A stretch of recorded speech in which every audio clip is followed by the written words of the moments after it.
We've all been in arguments where the words were flying and we couldn't even blink. In relationships, it's a common occurrence, and it may seem like a never-ending loop. But why does this occur? And how can we escape this destructive pattern?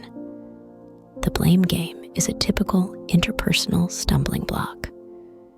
It frequently results from our attempt to uphold our ego and avoid accepting accountability for our deeds. When anything goes wrong, it's simpler to blame our spouse, family, or friend than to acknowledge our responsibility. However, persistent blaming might have negative effects. It fosters a hostile, defensive, and resentful environment. Over time, this disrupts communication, erodes trust, and may even cause the relationship to fall apart. Silence isn't always the best policy. When there is a communication breakdown, issues worsen and emotional distance increases.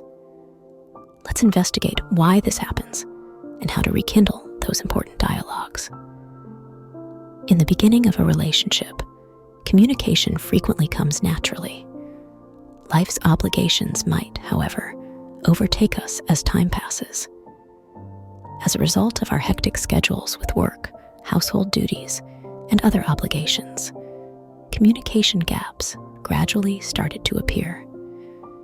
This communication gap might have disastrous results. Misunderstandings, upset sentiments, and the impression that you're slipping apart might result from it. Relationships may seem empty without communication, and emotional needs may not be satisfied. How can we start having those important dialogues again? It begins with a dedication to respectfully, openly, and honestly communicating. Engage in active listening by paying attention to what the other person is saying without passing judgment. Create a place where both sides may freely express themselves by plainly expressing their own wants and feelings. Remember that knowing and being understood is more important than merely using words in conversation. It is simple to lose sight of what is most important in our fast-paced life. Lack of quality time might result in loneliness and emotional isolation. But do not worry. We are going to reveal the significance of shared moments. We frequently find ourselves putting work, chores, and other responsibilities above spending quality time with our loved ones as life's demands increase. Although it's an easy trap to slip into, doing so may cause emotional distance and a sense of isolation. Spending less time together might give the impression that you are coexisting rather than really living together.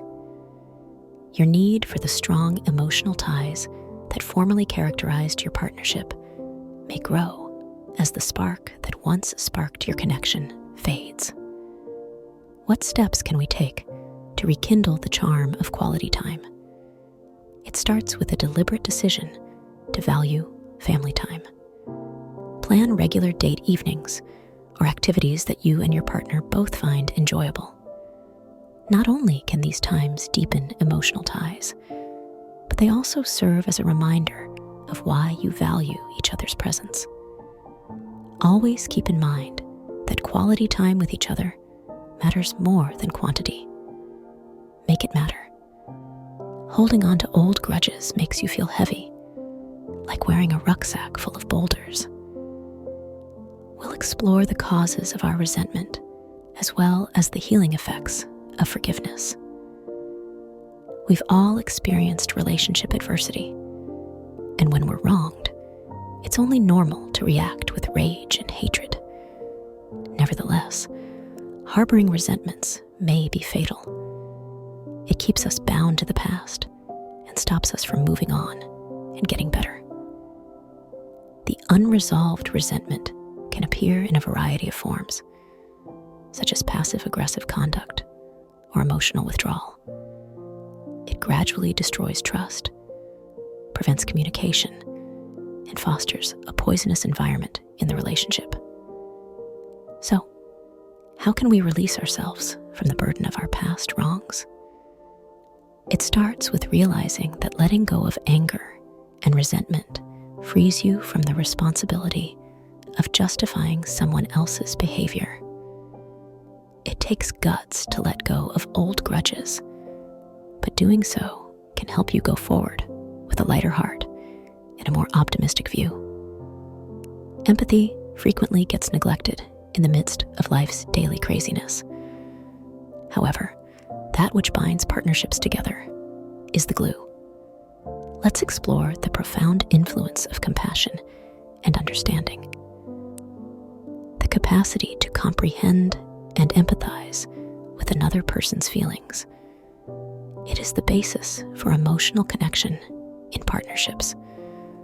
However, it's simple to underestimate the value of placing ourselves in another person's shoes in the hustle and bustle of our everyday lives. The absence of empathy can result in emotions of abandonment, solitude, and isolation. Relationships may deteriorate, and emotional ties can erode without compassion and understanding. How then might we unleash the potential of empathy? It starts with a willingness to acknowledge and share your loved one's emotions. Ask open-ended inquiries, put yourself in their position, and attentively listen without passing judgment. Empathetic replies may close emotional gaps, promote closer relationships, and strengthen the impression that you genuinely care about one another's well-being. Relationships without limits are chaotic and unpredictable, much like homes without walls. Join us as we investigate how to establish sensible limits and provide a secure environment for connecting. In every relationship, boundaries are crucial. They create a foundation for cooperation, comprehension, and respect for one another's personal space. Without limits, relationships may devolve into chaos and irrationality. Failure to establish sound limits can result in emotions such as annoyance, hostility, and a feeling that your identity is being violated. Open communication about your needs, expectations, and personal space is essential. How can we create limits that will safeguard and strengthen our relationships? Open and honest communication is the first step. With your loved ones, talk about your needs, expectations, and personal space. Respect each other's limits and be prepared to make concessions when called upon. Creating a balance that respects both your personality and your relationship with your loved ones is what setting limits is all about, not erecting barriers.